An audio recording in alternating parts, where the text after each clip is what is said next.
Bom, então nós vamos falar dos procedimentos especiais do CPP, parte 4. Nós já vimos a parte número 1, que foi falência, vimos a 2, que foram crimes de responsabilidade de funcionários públicos, vimos a 3, que foram crimes contra a honra, e agora nós vamos ver a 4, que são referente aos crimes contra a propriedade imaterial. Então, processo e julgamento dos crimes contra a propriedade imaterial. Conceito. Vamos lá. Crimes contra a propriedade imaterial são aqueles praticados em detrimento de bens oriundos da criação intelectual, possuidores de valor econômico, bem como susceptíveis de alienação por seu titular, e que se corporificam em coisas materiais ou energias. Coisas materiais, livros, CDs, DVDs. Energias, programas de computador, tá? Então, quando eu falo de propriedade material, eu tenho um amplo leque de coisas que podem ser classificadas como propriedade material. Toda e qualquer literatura, prosa, poesia, um CD de música, um CD de programa de computador, etc. Então, nós vamos tratar nessa aula, do procedimento especial que trata desse procedimento que é praticado quando uma pessoa viola esses crimes contra a propriedade material. Bom, primeira questão é, dos crimes contra a propriedade material, quais são, professor Franklin, os crimes contra a propriedade material? Então, nós temos não apenas a violação de direito autoral, que está prevista no artigo 184 do Código Penal, mas também os crimes contra a propriedade industrial e os de proteção intelectual de programa de computador. Então, crimes contra a propriedade, crimes contra o direito autoral, crimes contra a propriedade industrial e crimes contra programa de computador. Começa aqui a natureza jurídica da ação penal. Prestem bem atenção. Eu preciso saber se a ação penal é privada ou se a ação penal é pública. Em regra, esses crimes têm ação penal privada. Privada. Então, o crime de violação do direito autoral, que está previsto no Código Penal, ele é de ação penal privada. Só não será de ação penal privada, salvo em se tratando de reprodução, distribuição, venda, aluguel, introdução no país, aquisição, ocultação ou depósito com intuito de lucro, em que a ação será pública. Para vocês entenderem o que seria esse crime contra a propriedade material, eu vou citar para vocês um caso concreto em que eu funcionei como promotor. Nós tivemos uma operação da polícia que pediu uma busca e apreensão e foi lá no comércio e descobriu um laboratório onde existiam vários computadores, várias torres de computador com várias gravadoras de CD e DVD, estavam reproduzindo mídia pirata. A polícia apreendeu aquele material foi periciado e foi constatado que se tratava de crime contra a propriedade, contra o direito autoral, né? Bom, feito isso, como o objetivo deles era a reprodução, distribuição, venda, com o objetivo de lucro, o crime que era de natureza jurídica de ação penal privada, ele passou a ser de ação penal pública, e nós oferecemos a denúncia. Numa outra situação, eu tenho o crime contra a propriedade industrial e intelectual, que também é de ação penal privada, salvo quando a reprodução ou imitação de armas, brasões ou distintivos oficiais nacionais, em que a ação será pública. Então, imagine, por exemplo, uma falsificação de um brasão, de um distintivo do Exército, da Marinha, da Aeronáutica. Ora, a princípio, um crime contra a propriedade industrial é um crime de ação penal privada. Mas se eu tiver uma falsificação, uma imitação de armas, brasões, distintivos oficiais nacionais, como o brasão da Presidência da República, ele passará a ser de ação penal pública. E veja, se é contra a Marinha, Exército e Aeronáutica, ou é contra a Presidência da República, algum brasão da União, vai ser ação penal pública que vai tramitar na Justiça Federal, porque isso é bem interesse da União, ok? Continuando, o crime de violação do direito autoral de programa de computador também é de ação penal privada, salvo quando for praticado em prejuízo de autarquia, empresa pública, sociedade de economia mista, fundação, caso em que será de ação penal pública. Então, imagine que eu tenha um programa que está sendo desenvolvido pelo Banco do Brasil. E esse programa, então, é falsificado. Ora, quando esse prejuízo é contra a autarquia, empresa pública, sociedade de economia mista ou fundação, a ação passa a ser pública. Claro que se for Caixa Econômica Federal, bens e interesses da União, é a Justiça Federal. O processo tramita pela Justiça Federal. Se for uma empresa pública municipal ou estadual, Justiça Estadual. Ok? Outra situação. O crime de violação de direito autoral de programa de computador é de ação penal privada, salvo se resultar sonegação fiscal ou contra a ordem tributária ou contra as relações de consumo, em que a ação será pública, incondicionada.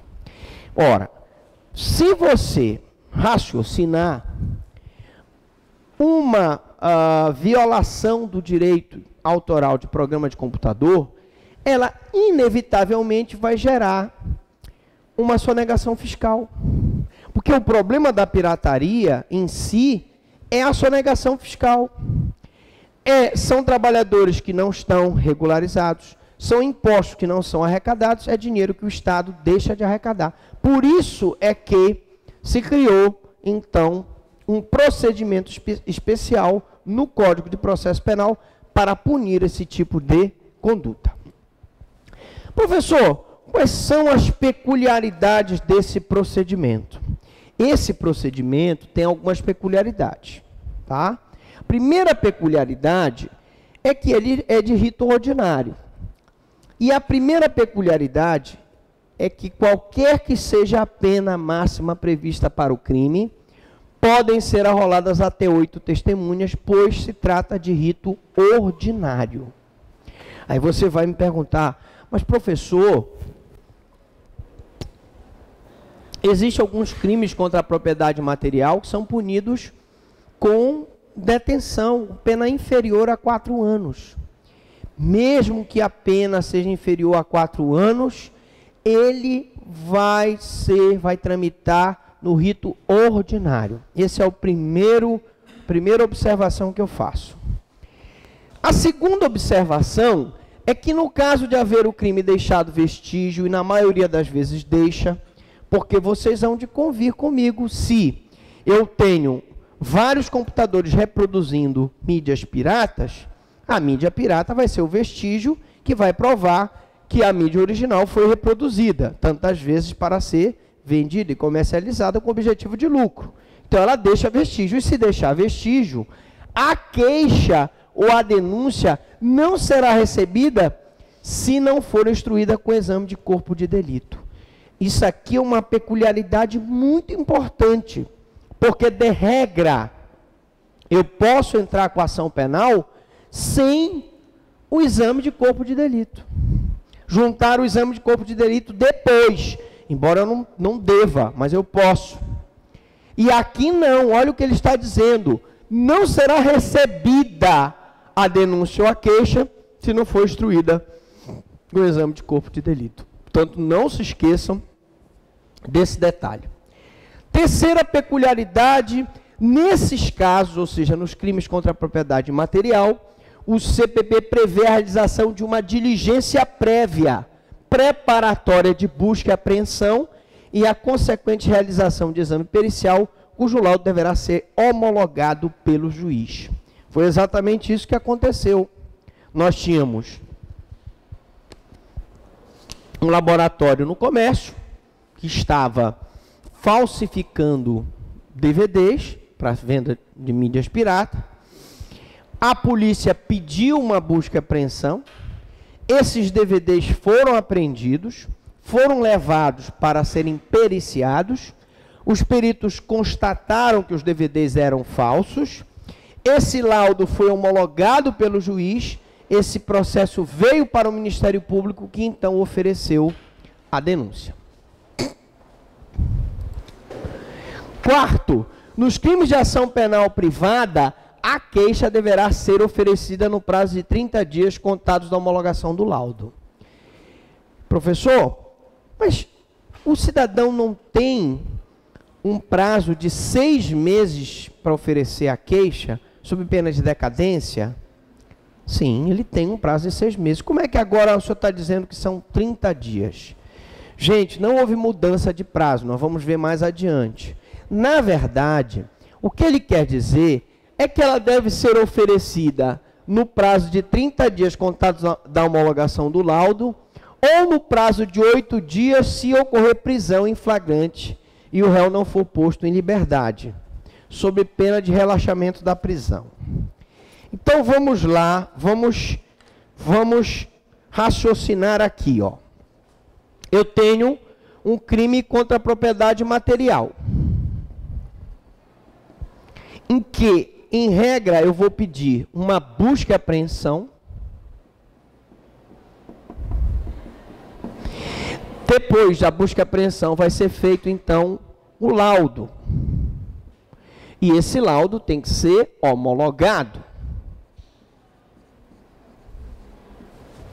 Feita essa homologação, eu tenho, preste atenção, se eu tiver réu preso,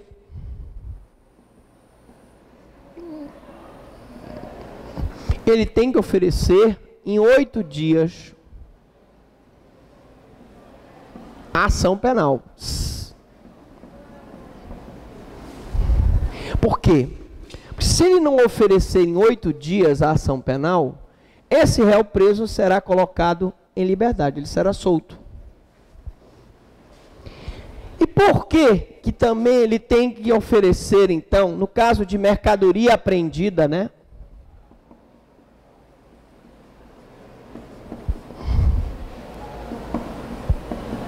No caso de mercadoria apreendida, se ele também não oferecer em 30 dias a ação penal, que pode ser a denúncia ou a queixa, o que vai acontecer com essa mercadoria? Ela vai ser devolvida, restituída. Repetindo, se ele não oferece ação em 8 dias, estando o réu preso, ele será solto. Se ele não oferece em 30 dias a ação penal tendo a mercadoria apreendida, a mercadoria será restituída. Deu para entender? Muito bem, tranquilo. Então, sob pena de relaxamento da prisão e restituição da mercadoria.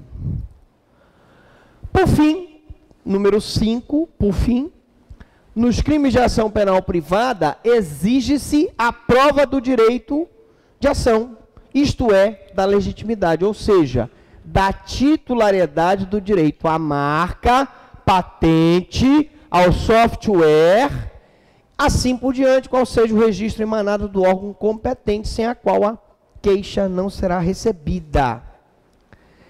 Eu não sei se eu falei para vocês que nós fizemos um trabalho também, que eram bens da Warner, né? A Warner era detentora dos direitos autorais daqueles bens que estavam sendo pirateados. A Warner mandou toda a documentação comprobatória de que aqueles bens pertenciam à marca dela, Warner. Imagine, por exemplo, outras marcas, né? A Unilever. A Unilever pode ter uma marca dela pirateada. Uma água sanitária, um creme dental pirateado. E ela tem que provar que ela fez o registro daquela marca no órgão competente. Se ela não provar o registro daquela marca, eu não posso entrar com a ação.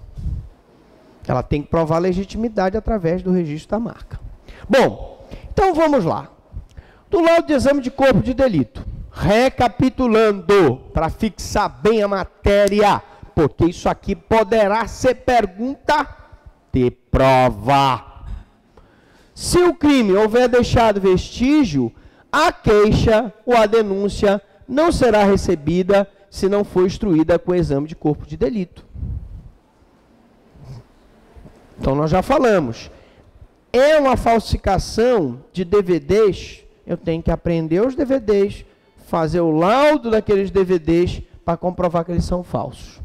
Nesses casos, o laudo de exame de corpo de delito, que compõe a prova da materialidade, além do pressuposto da denúncia ou queixa, é condição específica de admissibilidade ou procedibilidade da ação penal. Perigo! Vou apagar aqui.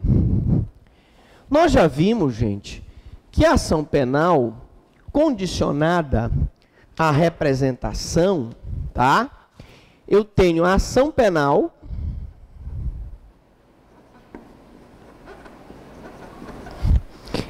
condicionada, não é isso? Ela pode ser condicionada à representação do ofendido ou pode ser condicionada à requisição do ministro da Justiça, não é isso?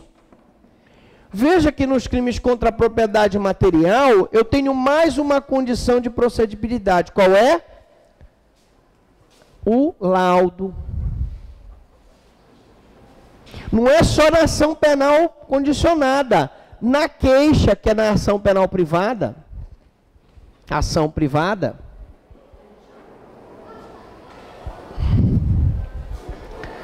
na ação privada, também eu preciso do laudo nesses crimes contra a propriedade material para ajuizar a ação. Então, nos crimes contra a propriedade material, o laudo, a prova da materialidade, além de pressuposto da denúncia ou da queixa, é condição de admissibilidade ou procedibilidade da ação penal. A falta do laudo acarreta nulidade. A falta do laudo acarreta nulidade. Busca e apreensão.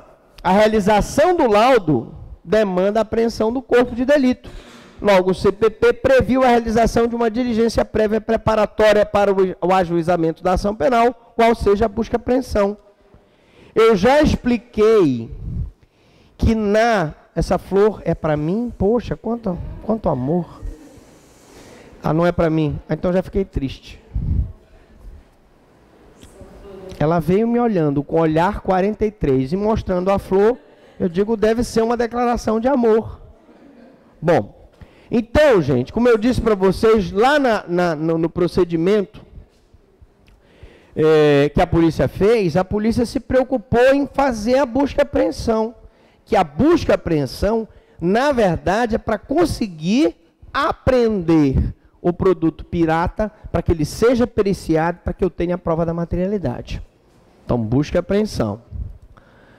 Prazo para o oferecimento da queixa nos crimes de ação penal privada, que é a ação penal privativa do ofendido, não será admitida a queixa com fundamento em apreensão e em perícia, se decorrido o prazo de 30 dias após a homologação do laudo. Atenção! Os 30 dias, gente, após a homologação do laudo, gera a restituição dos bens. É um exagero dizer que não será admitida a queixa. Não, na verdade, a queixa pode ser admitida. Mas, evidentemente, se ela for feita 30 dias depois, as coisas serão restituídas. Além disso, o CPP prescreve que, se ocorrer prisão em flagrante e o réu não for posto em liberdade, o prazo será de 8 dias. Então, posso apagar aqui?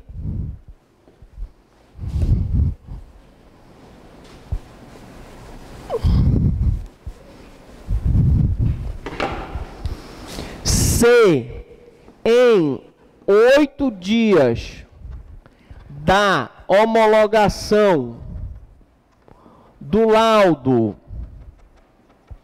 não for oferecida a ação, o réu será posto em liberdade. Se em 30 dias após o laudo ele não oferecer ação, gera restituição dos bens. Se em 8 dias da homologação do laudo não for oferecida a ação, o réu será posto em liberdade. Essa é a explicação desse procedimento.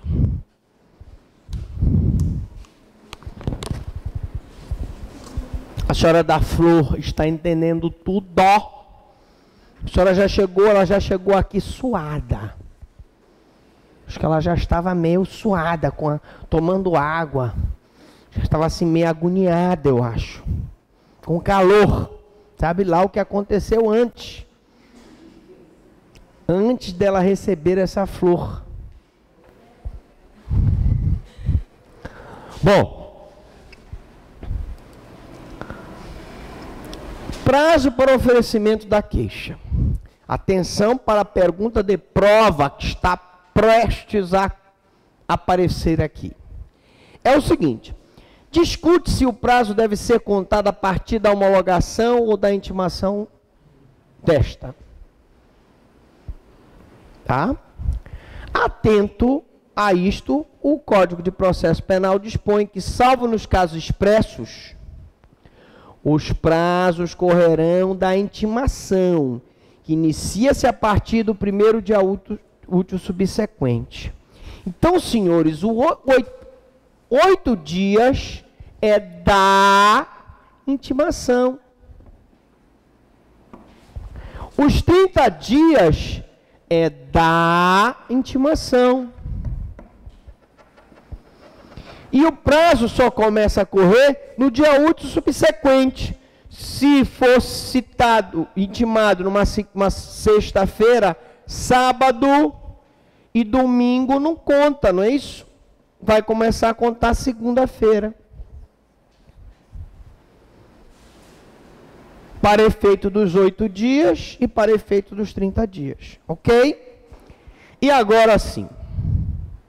Pergunta de prova. A pergunta vem assim, bonitinha, bonitinha. Também se discute a natureza jurídica deste prazo. Pergunta é o seguinte. Pergunta: teria a lei processual penal criado um novo prazo decadencial para os crimes contra a propriedade imaterial de ação privada? Perigo. Se eu digo que a queixa não será recebida em 30 dias, se houver mercadoria apreendida, 8 dias se houver pessoa presa, teria criado um outro prazo? A resposta é não. Não. Não. Não foi essa a intenção da lei. Não foi essa. O que diz aqui? A interpretação teleológica revela a vontade de um prazo limite para a prisão do averiguado.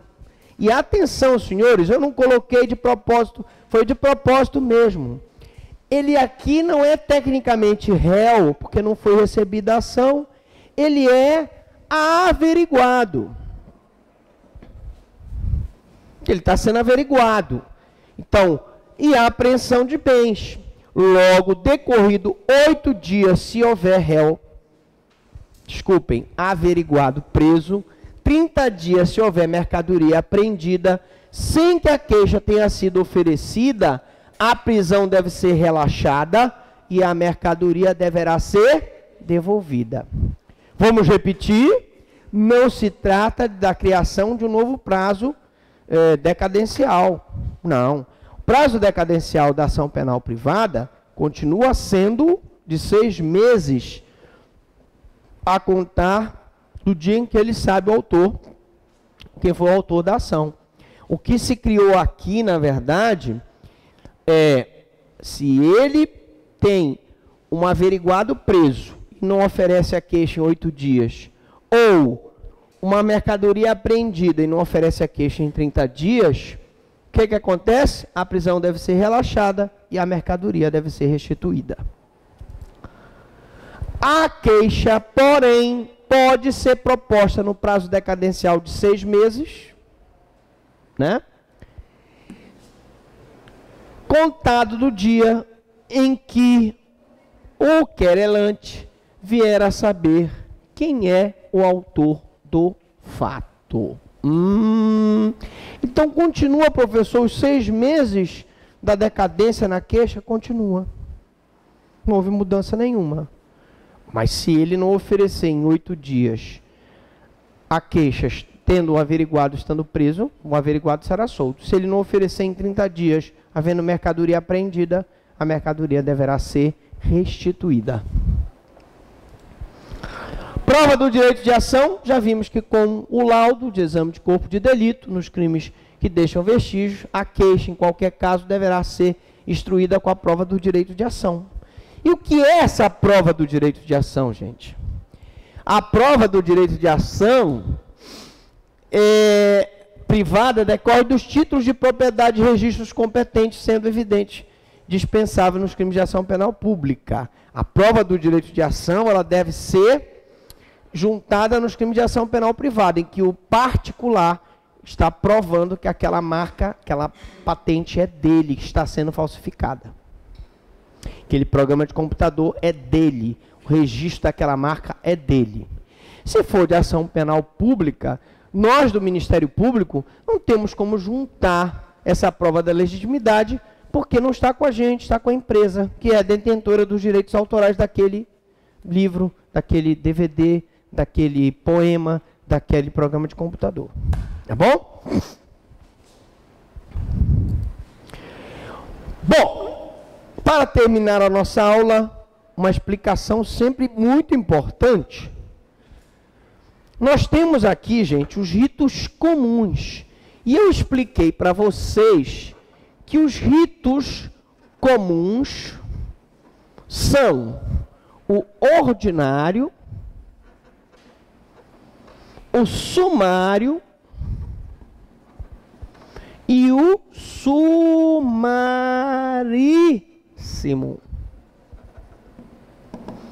Também expliquei que eu vou aplicar o rito ordinário quando a pena máxima for igual ou superior a 4 anos. Não foi isso? Pena máxima igual ou superior a 4 anos. Vou aplicar o rito sumário quando a pena máxima for inferior a 4 anos. Quando a pena máxima for inferior a 4 anos. E vou aplicar o sumaríssimo nas infrações penais de menor potencial ofensivo, que são aquelas cuja pena máxima não é superior a 2 anos. E todas as contravenções penais. Então, ritos comuns. Mas, professor, o senhor também falou nos ritos especiais. Falei. Ritos especiais. Então, eu tenho aqui os crimes dolosos contra a vida. O júri, então, é um rito especial. Confere. Crime de responsabilidade do funcionário público. Crimes de responsabilidade de funcionário público. Crimes contra a honra. E crimes contra a propriedade imaterial. Ritos comuns, ordinário, sumário e sumaríssimo. Ritos especiais, júri. Crimes de responsabilidade de funcionários públicos. Crimes contra a honra, crimes contra a propriedade material. E é só, gente, na próxima aula veremos juizados especiais ou rito sumaríssimo.